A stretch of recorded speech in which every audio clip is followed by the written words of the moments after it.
Okay, so in this lesson, I want to start preparing our character for colliding with the ground so that the physics engine, the 2D physics engine in Unity, will handle all of our grounding of our figure.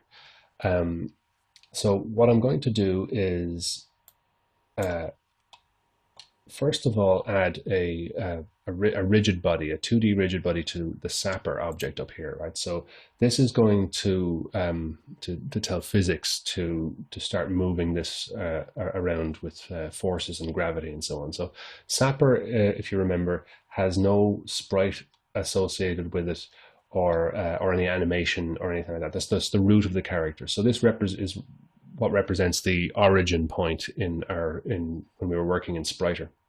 So I'm going to go up here to component and add a physics 2D rigid body 2D component to it. And that's just going to get it to react to physics. So if I just move her up into the air and press play, gravity starts to act on her, but she drops down and doesn't collide with anything. And she appears to pass in front of all these things as well. So we're going to have to deal with that Z sorting thing when we get to it as well.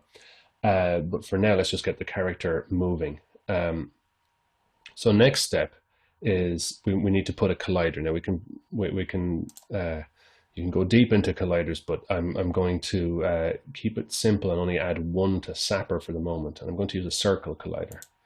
And this circle collider is going to she's gone up here up in the air.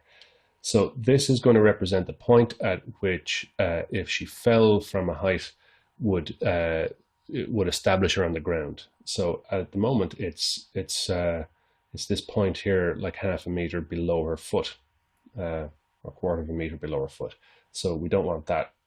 We want to offset that on the y-axis here and our collider 2D properties here, up to about there. Okay. Um, so so that'll allow us to run up hills and things. So um, if we um, if we were to drop her now on this cube, um, she still wouldn't she wouldn't collide with it because this also needs a collider. So let's add one to it. Um, so if we go here to component and add physics 2D, if we add a box collider to that and then go here and say like we can edit the collider, it leaves us with these corners out here. We don't want that. Um, so I'm going to remove that, and instead I'm going to add a I'll do it from over here. Sorry, physics 2D, and add a polygon collider. Um, so the polygon collider will scan the alpha of the object, and it will work as an edge, a hard edge that the physics, you can see this green edge here, that the physics engine can react to. So if I press play there and she drops down, well, the circle hits the corner and she tumbles around the place. Okay, so one step in the right direction that we can take here is if we click on Sapper and go to the rigid body component first of all, and we'll say freeze her rotation on the z-axis. Well, she's still going to slide around the place, but she won't fall over. Now she appears to just be kind of skating along the edge. So what we want to do is to try and get the depth that we're trying to create with our orthographic projection here, trying to get that into our collider as well. So if we click on this object here, and I'm going to click here where it says Edit Collider. That allows me then to come in here and move these points that are being created here like this.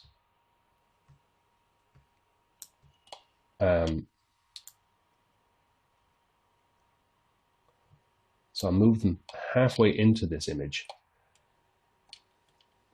like so. And now, actually, let's just try and get this a little more accurate. If I hold down, I'll use my move tool here, and if I hold down Control to move something on the grid, it's or actually V for vertex snapping. This is really meant for 3D, but I do have a vertex in the top corner of my graphic here. So I can maybe move that onto a corner of the grid like this. And yeah, this also in a corner of the grid. Actually, just maybe round this off. So maybe -6 and 0. Yeah, it's not quite exactly there, but we can get it pretty close. So I'm going to hit Edit Collider here again, and try and just get this to the halfway grid line, and then follow that grid like so. So now she will collide with the center line of this object. So now if I just move my object back again where it was and press play, the rigid body should handle the colliders. They won't rotate and fall around the place, and she'll hit that flat edge. And now she's grounded, she's established on the ground. So what I want to do is make a prefab out of this object, right? So if I go into custom over here, I've got an empty prefabs folder. So I'm simply just going to drag this in like so. And as you can see, my prefab contains and it's just gone blue here, so it's linked to the newly created prefab.